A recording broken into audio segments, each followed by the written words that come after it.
a todos. En esta oportunidad vamos a hablar del protocolo de Minnesota. Integrantes: Astrid Carolina Gómez, Juliana Valentina Martínez, Erika Norela Chaparro, Milson Gabriel Espinosa, Jimmy Ferney López, John Freddy Guerrero, John Jairo Gutiérrez. ¿Cómo nace este protocolo? En la década de los 80 no existía una referencia internacional clara que sirviese como guía práctica para hacer investigaciones de muertes ocurridas en circunstancias sospechosas. Para los 90, expertos internacionales en ciencias forenses, abogados, expertos en derechos humanos y en otras materias, elaboraron el Manual de las Naciones Unidas sobre la prevención e investigación eficaces de la ejecución extralegales, arbitrarias o sumarias, que es conocido como el Protocolo de Minnesota. Desde entonces ha sido utilizado por tribunales, comisiones y comités nacionales, regionales e internacionales, como el Comité de Derechos Humanos de las Naciones Unidas, el Tribunal Europeo de Derechos Humanos, la Corte Interamericana de Derechos Humanos y la Comisión Africana de Derechos Humanos y de los Pueblos. Los principios de las Naciones Unidas y el Protocolo de Minnesota también han sido utilizados por estados, organizaciones internacionales y la ONG de todo el mundo hasta erigirse en una referencia con influencia en las investigaciones de muertes. Desde la publicación del protocolo del 91 se han producido importantes novedades en el derecho internacional y las prácticas de investigación en la ciencia forense. ¿Qué es este protocolo? Este protocolo es un conjunto de normas que investigan una muerte potencialmente ilícita. El protocolo establece principios y directrices para los estados, instituciones y personas que participan en la investigación. Se creó para complementar los principios de las Naciones Unidas. Este protocolo también tiene limitaciones que permiten dar indicios que complementan con la investigación para facilitar el esclarecimiento de una muerte. El protocolo por sí solo no tiene un alcance concluyente. Este protocolo es muy recurrente en la investigación forense en Colombia. Les voy a hablar de las obligaciones del Tratado de Minnesota. Primero, las obligaciones jurídicas de los estados y directrices comunes relativas a la investigación de muertes potencialmente ilícitas. La obligación de que toda persona que participe en la investigación debe tener las normas de ética profesional más estrictas. Orientación y descripción de buenas prácticas aplicables a los participantes en un proceso de investigación, incluida la policía judicial, los médicos forenses y los juristas. También es una obligación general del Estado investigar toda muerte ocurrida en circunstancias sospechosas, aun cuando no se denuncie o se sospeche que el Estado fue el causante de la muerte o se abstuvo ilícitamente de prevenirla. Los estados deberán aportar todas las medidas apropiadas para incorporar las normas del protocolo a su ordenamiento jurídico interno y promover su uso por los departamentos y el personal competente. Las características: el derecho internacional exige que las investigaciones sean prontas, efectivas y exhaustivas, independientes e imparciales y transparentes. ¿Cuándo se puede aplicar? En caso de que una muerte potencialmente ilícita y de toda sospecha de desaparición forzada, pero también prevé las siguientes situaciones: cuando la muerte pudo haber sido causada por actos u omisiones del Estado, de sus órganos o agentes. Esto incluye muertes causadas por grupos paramilitares que actuaban bajo dirección del Estado. Cuando la muerte sucedió mientras las personas estaban detenidas o bajo custodia del Estado, sus órganos o agentes. Cuando la muerte podría ser resultado del incumplimiento del Estado de su obligación de proteger la vida, que no cumplió su función de garante. Por ejemplo, todas las muertes posiblemente causadas por funcionarios de las fuerzas de orden u otros agentes del Estado, las muertes causadas por grupos paramilitares, milicias o sospechosos de actuar bajo la dirección del Estado o con su consentimiento, así como las muertes causadas por fuerzas militares de seguridad privada en el ejercicio de funciones del Estado. La muerte podría ser el resultado del incumplimiento por el Estado de su obligación de proteger la vida. Por ejemplo, cualquier situación en que un Estado no ejerza la diligencia debida para proteger a una persona contra amenazas externas, previsibles o actos de violencia por agentes no estatales. Muerte de una persona detenida como resultado de condiciones inadecuadas de su privación de la libertad o en circunstancias poco claras que pongan en entredicho el deber de garantía del Estado. Muerte como resultado de una desaparición forzada cometida por agentes del Estado. Así no aparezca el cuerpo de la víctima o solo se aparecen algunos de sus restos, en esta situación la ejecución concurre con la desaparición forzada en concurso de delitos entre la desaparición y el homicidio. Y también la muerte como resultado de torturas u otros tratos o penas crueles.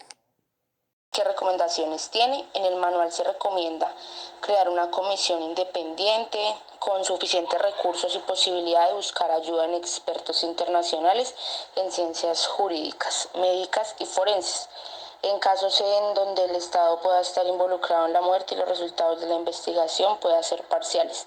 Se crea una comisión investigadora especial. La comisión deberá acceder a toda la información necesaria para la indagación, presentar un informe público, impedir el entierro u otras disposiciones del cadáver mientras no se haga la autopsia, visitar el lugar donde se descubrió el cadáver y donde pudo ocurrir la muerte y recibir declaraciones de testigos y organizaciones fuera del país. El procedimiento de la autopsia es un apartado del protocolo. El médico forense encargado de hacerla tiene que formar parte de la comisión independiente que lleva la investigación y además debe tener la capacitación y experiencia apropiada para asegurar la identidad del difunto y descubrir la causa y circunstancias de su muerte. En el caso de desconocer estas circunstancias, el médico forense usa los resultados de la autopsia para reconstruirlas. El informe tras la autopsia puede ser usado por autoridades para determinar si el difunto fue agredido o torturado, si las lesiones causaron o contribuyeron a su muerte. Si el forense considera que algunas lesiones fueron producto de torturas o así un grupo de ellas denota malos tratos, es su obligación presentar esa opinión por escrito.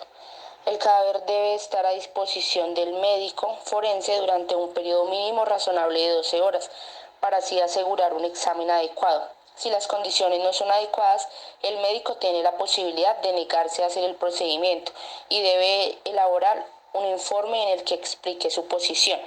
Entonces, ¿cuándo se da este uso? Desde su creación, el protocolo y los principios de la ONU son referencia internacional en las investigaciones de muertes. Se han usado por tribunales como el Tribunal Europeo de Derechos Humanos y la Corte Interamericana de Derechos Humanos, la Comisión Africana de Derechos Humanos y de los Pueblos, el Comité de Derechos Humanos de las Naciones Unidas. Bueno, a continuación voy a relatar el primer caso internacional que escogimos, el cual ocurrió el 1 de agosto del 2017, en donde desapareció el señor Santiago Andrés Maldonado, el cual se dedicaba a la labor de artesano en la provincia de Chubut, Argentina. Maldonado estaba en una protesta de la comunidad mapuche, la cual fue reprimida por la Gendarmería Nacional, la cual opera en el ámbito del Ministerio de Seguridad del Poder Ejecutivo. Tiempo después, Maldonado desapareció misteriosamente, y lo cual generó que se pronunciaran organismos de derechos humanos, los cuales reclamaban la aparición del señor Maldonado. De igual modo, hubo una concentración de la comunidad e hicieron nuevas protestas por él. El Comité contra las Desapariciones Forzadas de la ONU optó por una resolución para que el Estado argentino hiciera una investigación exhaustiva y optara una medida cautelar de la Corte Interamericana de Derechos Humanos. 2 meses después de su desaparición, se encontró el cadáver del señor Maldonado en el río Chubut, lo cual desencadenó que la autopsia de su cuerpo se hiciera conforme al protocolo de Minnesota. En este caso se aplica el protocolo de Minnesota al evidenciarse que en su muerte hubo circunstancias sospechosas, potencialmente ilícitas por parte del Estado, y de igual manera dejando a claridad que hubo una desaparición forzada del señor Maldonado. Al ser esto así, se pretende aplicar el dicho protocolo ya que el Estado es garante de proteger la vida de todos sus ciudadanos y promover la justicia. Dejando todo esto en claro, se puede decir que el Estado pudo estar involucrado en la muerte del señor Maldonado y de igual manera en su desaparición. y en los resultados de la investigación, ya que estos pudieron ser parcialmente manipulados. Y con todo esto en juego se pone sobre la mesa una comisión investigadora especial en donde es aquí, en este caso, que se materializa el protocolo de Minnesota. Caso 2, internacional. El 29 de junio del 2019, la Comisión de Política Interior de la Asamblea Nacional solicitó, a través de un comunicado, a la alta comisionada para los derechos humanos de la Organización de las Naciones Unidas, Michelle Bachelet, aplicar el protocolo de Minnesota para investigar la muerte del capitán de corbeta Rafael Acosta Arévalo. Al militar lo detuvieron el 21 de junio por presuntamente estar involucrado en un plan de golpe de Estado contra Nicolás Maduro. Estuvo recluido en la Dirección General de Contrainteligencia Militar, DGCIM, hasta el 28 de junio. Ese día fue trasladado a los tribunales penales para su presentación. En la misiva dirigida a Bachelet, la Comisión de Política Interior de la AN asegura que Arévalo llegó al tribunal en silla de ruedas, evidenciando signos externos de tortura evidentes y en un estado de salud tan deplorable que ni siquiera podía gesticular palabras. Posterior a su presentación, Arévalo fue trasladado al hospital militar. Ahí murió el 29 de junio en la madrugada. Ese mismo día, Tarek William Saab aseguró que la Fiscalía iniciaría una investigación sobre el caso. El lunes 1 de julio del 2019, Bachelet aseguró estar profundamente preocupada por la muerte de Arévalo y pidió a las autoridades venezolanas hacer una investigación independiente y transparente, incluyendo una autopsia que siga los estándares internacionales. En este caso se aplica el protocolo, ya que el militar Arévalo estaba recluido en un centro penitenciario y no tuvo las garantías de las cuales el Estado es garante. La muerte sobrevino cuando la persona estaba detenida o se encontraba bajo la custodia del Estado. Incluye este supuesto, por ejemplo, todas las muertes de las personas detenidas en prisiones. Aunado a lo anterior, podemos concluir que, si bien es cierto, el Estado es el garante de preservar la vida e integridad física de todas las personas que se encuentran bajo su custodia, pues esto se queda en letra muerta, puesto que en las cárceles el Estado realmente no tiene la capacidad de garantizar dicha medida y en casos específicos como el del capitán Arévalo, no le era conveniente al Estado que esta persona hablase, ya que, como se evidenció ese 28 de julio, el capitán Arévalo llegó ante los tribunales en una condición deplorable de salud que posterior a ello, estando supuestamente recluido en el hospital militar, al día siguiente se produjo su deceso. Se evidencia palpablemente que el Estado es y será posiblemente el causante de la mayoría de las muertes que ocurran a las personas bajo su custodia y vigilancia. Es decir, existe la omisión y el incumplimiento de preservar y garantizar la vida de aquellas personas, vulnerando los derechos humanos y el derecho internacional humanitario, entre otras normas nacionales e internacionales.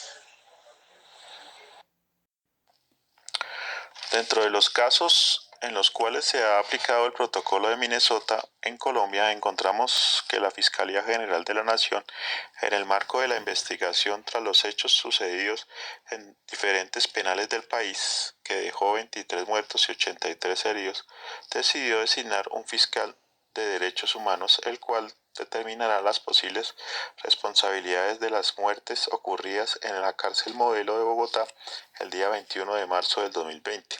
Según lo que afirmó la Fiscalía, la recolección de elementos material probatorio y de evidencia física está a cargo de un equipo interdisciplinario conformado por más de 45 funcionarios entre fiscales y policía judicial de la SIJIN y el CTI. En la investigación ya se han hecho varios videos, audios y publicaciones hechas en las redes sociales, en las que se dejaría ver parte de lo sucedido en las cárceles, así como los disturbios que se registraron en el interior de la Picota y Modelo de Bogotá. En lo referente a las necropsias realizadas por Medicina Legal y Ciencias Forenses, se han aplicado protocolos especiales para este caso. en el que trabajan médicos especializados, radiólogos, dactiloscopistas, fotógrafos forenses, investigadores y antropólogos, los cuales lograron en menos de 48 horas, a través de los procedimientos establecidos dentro del protocolo de Minnesota, identificar los cadáveres para su posterior entrega a los familiares. En ellos se encontraron reclusos de entre 21 a los 38 años de edad. Los disturbios se presentaron en 13 cárceles del país, en donde los internos se amotinaron, causaron destrozos y les ocasionaron heridas a varios miembros de la Guardia del INPE. Esto generó que el ministro de Justicia y el director del INPE declararan la emergencia carcelaria en todo el país. Actualmente se tiene diferentes hipótesis sobre el caso. Finalmente, se implementa el protocolo de Minnesota debido a que, en este caso, las muertes pudieron haber sido causadas por actos u omisiones del Estado, de sus órganos o agentes, o podría ser atribuible al Estado en violación de su obligación de respetar la vida. La muerte sobrevino cuando las personas estaban detenidas y se encontraban bajo la custodia del Estado, sus órganos o agentes. La muerte de estas personas podría ser resultado del incumplimiento por el Estado de su obligación de proteger la vida. Caso número 4 a nivel nacional. Con ocasión de las marchas en el mes de mayo del año 2021 en Popayán, Colombia, donde la adolescente de 17 años de edad, Alison Meléndez, fue retenida y llevada a la URI por la fuerza pública, y quien estando allí presuntamente sufrió violencia sexual por parte de agentes de policía. Sobre las 11:23 de la noche, mismo día que fue retenida, la joven fue entregada a la abuela según consta en la minuta de la URI, según informe de la policía. Al día siguiente fue encontrada en su lugar de vivienda sin vida la adolescente Alison Meléndez. La Fiscalía General de la Nación anunció que priorizará este caso y que aplicará el protocolo de Minnesota. El exdirector del Instituto Nacional de Medicina Legal, Carlos Eduardo Valdés, explica en qué consiste este protocolo y su importancia. Este protocolo es efectivo para determinar si en casos como este de la menor de Popayán fue abusada. De otra parte, la Fiscalía también anunció que a la menor de Popayán se le practicará una autopsia psicológica. ¿En qué consiste? Es decir, este estudio ayudará a establecer si una persona fallecida tenía El exdirector Valdés informa que básicamente son técnicas de investigación en el lugar de los hechos, y en la investigación y en las necropsias para determinar violaciones a los derechos humanos. Hay que decir que ese protocolo lo aplica desde hace varios años el Instituto Nacional de Medicina Legal en muchos casos, y en los que se presume que hubo violación de los derechos humanos en cualquier clase, tortura, tratos crueles e inhumanos o tratos degradantes. Este protocolo estudia los maltratos que registra un cadáver tanto en la parte externa del cuerpo como interna, en sus cavidades. Además, se busca conocer qué tipo de personalidad tenía la joven, sus tendencias psicológicas. Para concluir, se puede decir que estas técnicas se complementan con la investigación penal, pero por sí solas no arrojan los resultados que se pretenden. Todo depende de una muy buena investigación, que por sí solas las técnicas no van a dar ningún resultado. Es decir, estas técnicas terminan siendo elementos probatorios que tendrán que ser analizados y controvertidos en una audiencia de juicio. Ese es el gran valor de las ciencias forenses.